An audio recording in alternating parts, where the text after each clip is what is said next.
नमस्कार दोस्तों, मैं अंकुर उपाध्याय स्वागत करता हूं आप सभी का आपके अपने YouTube channel share market analysis में। दोस्तों यहां पे आप सभी के साथ पहले तो बात करेंगे कुछ ट्रिगर्स के बारे में, निफ्टी लेवल समझेंगे, एफआईडीआईज दमदार एक्शन हुआ है, प्रीवियस वीडियो में बात करी है।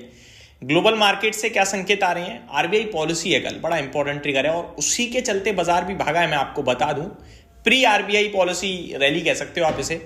एंड गिफ्ट निफ्टी क्या संकेत दे रहा है, ये तो गए 5 ट्रिगर्स। ठीक है, स्टॉक्स की बात करते हैं। वैसे तो बहुत सारे स्टॉक्स हैं, छोटी छोटी मोटी मोटी खबरों पे, उनको मैंने कवर नहीं किया। मैं आपके साथ यहाँ पे शेयर करूंगा। राइट्स एक खबर आई है जिसपे स्टॉक रिएक्ट करता है। किम्स बिजनेस से रिलेटेड अच्छी खबर है। ओला इलेक्ट्रिक, इनकी तरफ से कुछ बयान आते हुए दिख रहे हैं। प्राइस सेंसिटिव तो नहीं है बट जानकारी लेना बहुत ज्यादा जरूरी है, इसलिए वो मैं आपके साथ शेयर करूंगा। Garden reach ship builders positive news आते हुए दिख रही है। तो शुरू करते हैं निफ्टी के साथ। आज जो कुछ हुआ बहुत ही शानदार हुआ। शॉर्ट कवरिंग प्लस बाइंग थी एफआईडीआईज का डेटा देखने के बाद, ऐसा लगा। तो 24,708 आपके साथ हम कंटिन्यू शेयर कर रहे हैं। 24,350 के बाद 500 आएगा और 24,500 के ऊपर क्लोजिंग आने पे 24,800 तक हम लोग जाएंगे।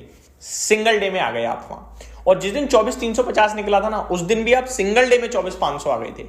तो बैंग ऑन स्ट्रेटजी रही है हमारी। स्ट्रेटजी नहीं कहते इसे कहते हैं लेवल्स का डिस्कशन। स्ट्रेटजी वो होती है, हाँ यार गणित लगाया पूरा, ये लेवल आ गया प्रॉफिट डन, वो होती है स्ट्रेटजी। स्ट्रेटजी नहीं थी, डिस्कशन था एक हमारा आपका। ठीक है, इसमें मैंने किसी को खरीदने के लिए नहीं बोला था, बस आपके साथ व्यू शेयर किया। वो व्यू एग्जैक्टली बैंग ऑन था।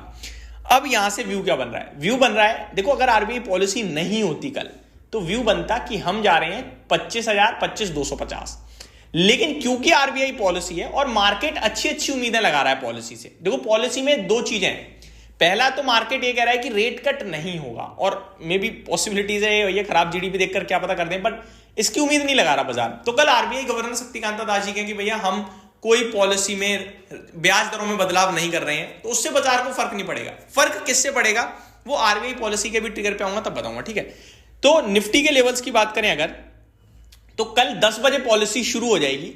12 बजे तक निफ्टी, अब ध्यान से सुनिएगा, 12 बजे तक 24,850 के ऊपर अगर मिलता है हमें, तो मेरे को लग रहा है 25,250 के लिए आप अगले हफ्ते तैयार। 12 बजे इनकेस पॉलिसी के बाद गिर जाता है किसी भी रीजन से, तो आप एक लेवल ध्यान में रखिए, उसके ऊपर जब तक है तब तक टेंशन नहीं है, और वो लेवल है 24,500 का। सिंपल, थोड़ा और कंजर्वेटिव 24,475 कर लेते हैं, दैट्स इट। ठीक है जी, अब आते हैं एफआईडीआई पे। बहुत अच्छा डेटा आया है आज। एफआई 8,500 करोड़ की बड़ी बाइंग करके गई हैं दोस्तों, और डीआई 2,300 करोड़ की सेलिंग है जो कि नेग्लिजिबल है एफआई की बाइंग के सामने। तो मैं इसको यहीं पे समाप्त करता हूं। ग्लोबल मार्केट्स की तरफ ध्यान दे देते हैं थोड़ा सा कि कैसा दिख रहा है मूड माहौल। वैसे तो ग्लोबल से हमें कोई फर्क पड़ नहीं रहा इस समय, हम अपनी मस्त हैं भाई साहब। एफआई की बाइंग आ रही है, सेलिंग तो खत्म हो गई, फिर थमे अब बाइंग कर रहे हैं। डीआई शांति से थोड़ा थोड़ा बेच रहे हैं, कोई दिक्कत नहीं है, दोबारा खरीदने लगेंगे गिरते बाजार में। और आपका मार्केट भाग रहा है और अपना ट्रिगर है आरबीआई का। ठीक है, तो वैसे ग्लोबल नहीं भी देखेंगे तो चलेगा, बट क्योंकि वीडियो बना रहे हैं तो डिस्कशन कर लेते हैं। सबसे पहले अमेरिका से शुरुआत करना चाहूंगा दोस्तों। डाउ 80 पॉइंट नीचे है, नेस्डैक 31 पॉइंट नीचे है, एसएमपी 500 फ्लैट टू नेगेटिव है, रसल 2000 लगभग 1% नीचे है। तो अमेरिका में हल्की गिरावट है, हल्की ना के बराबर, फर्क नहीं पड़ता इससे, मैं दोबारा रिपीट कर रहा हूं। यूरोप के बाजार में फिटसी फ्लैट है, छोड़ो फ्लैट, डेक्स आधा % ऊपर है, कैक 1/3% ऊपर है। इससे भी फर्क नहीं पड़ता, तेजी से भी मंदी से भी, किसी हम अपने ट्रिगर है हमारा कल का एक बड़ा।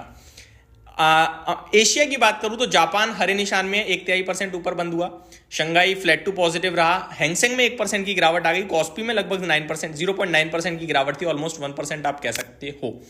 आगे अब आता हूं आरबीआई पॉलिसी, सबसे इंपॉर्टेंट। देखो पॉलिसी में कल बाजार दो चीजें देखेगा। आरबीआई गवर्नर शक्तिकांता दास जी का जीडीपी और इन्फ्लेशन को लेकर आगे का क्या व्यू है कि यार ग्रोथ स्लो हो रही है, लेकिन हम फुल जोर अब लगा देंगे, हमें पता है कैसे ग्रोथ को लाना है और ग्रोथ आ जाएगी। और इन्फ्लेशन का क्या है, इन्फ्लेशन हमें पता है कैसे काबू होना है, वो हम कर देंगे। अब ये स्ट्रेटजी ये करने वाले हम, ये कदम उठाएंगे जिससे इन्फ्लेशन नीचे आ जाएगा।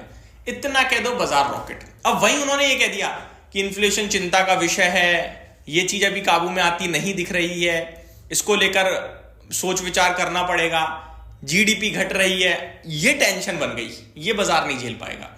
ठीक है जी, समझ गए। रेट कट को लेकर बाजार बिल्कुल भी टेंशन में नहीं है, वो पता है नहीं होगा, और हो गया तो वो एडिशनल सरप्राइज है। वहीं दूसरी तरफ एक चीज और, क्या सीआरआर होगा, क्या मार्केट में लिक्विडिटी छोड़ी जाएगी, थोड़ी पैसा छोड़ा जाएगा, ये देखना और इंपॉर्टेंट होगा।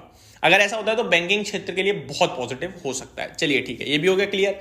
गिफ्ट निफ्टी आपके लिए लगभग 60 पॉइंट समथिंग ऊपर दिख रहा है, 24,820 के करीब। ये हो गया आपके लिए पूरा बाजार। अब आ जाता हूं दोस्तों स्टॉक्स पे।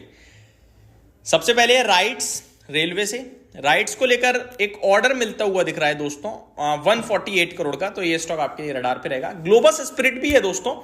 अब मैं एक्चुअली ये एक company unveils Terai India craft gin, अब ऑब्वियस है ये कंपनी लिकर स्पेस में काम करती है, तो उसी से रिलेटेड कुछ इन्होंने लॉन्च किया होगा या अनवील किया होगा। अब मैं इसको प्रोडक्ट को नहीं समझ पा रहा हूँ, इसलिए मैंने ये लिखा नहीं था ट्रिगर में, बट मैंने आपको बता दिया। आगे बढ़ते हैं। KIMS, Krishna institute medical science, इनके लिए खबर आते हुए दिख रही है, बड़ी खबर है, पॉजिटिव है। अगर आप कंपनी के लिहाज से देखें तो कंपनी ने 3% एडिशनल स्टेक एक्वायर किया है दोस्तों अरुणोदय हॉस्पिटल में, और इसकी जो वैल्यू है वो 2.5 करोड़ रुपए के करीब लगाई है। ठीक है जी। आगे ओला इलेक्ट्रिक की तरफ से खबर आ रही है, company has received communication from the CCPA. CCPA की बात करें तो मैं आपको याद दिलाना चाहूंगा दोस्तों, थोड़े समय पहले 10,000 से ज्यादा कंप्लेंट्स सीसीपीए के पास पहुंची थी, यानी कि सेंट्रल कंज्यूमर प्रोटेक्शन अथॉरिटी के पास। और उसके बाद क्या हुआ था कि इन्होंने काफी कुछ मांगा इनसे, ये जो आपका ओला इलेक्ट्रिक है, तो ये उसी को लेकर थोड़ी सी अपडेट दे रहे हैं कि seeking additional documents and information in relation to the previous response submitted by the company, the CCPA has given company 15 days to submit additional documents and information। तो ये अपडेट आते हुए दिख रही है इनकी तरफ से। गार्डन रीच शिप बिल्डर्स, इनके लिए पॉजिटिव खबर है। कंपनी कह रही है कि कंपनी ने एक कॉन्ट्रैक्ट साइन किया है, second ship from series of the 4 additional vessels, 7500 DWT multi purpose vessels. तो ये एक इनको एडिशनल प्रोजेक्ट साइन करते हुए दिखे। तो ये स्टॉक है जो कल एक्शन में रहेगा। तो ये मेरी तरफ से डिटेल्स थी दोस्तों, होप आपको जानकारी पसंद आई होगी। Thank you so much for watching this video. Have a great day guys.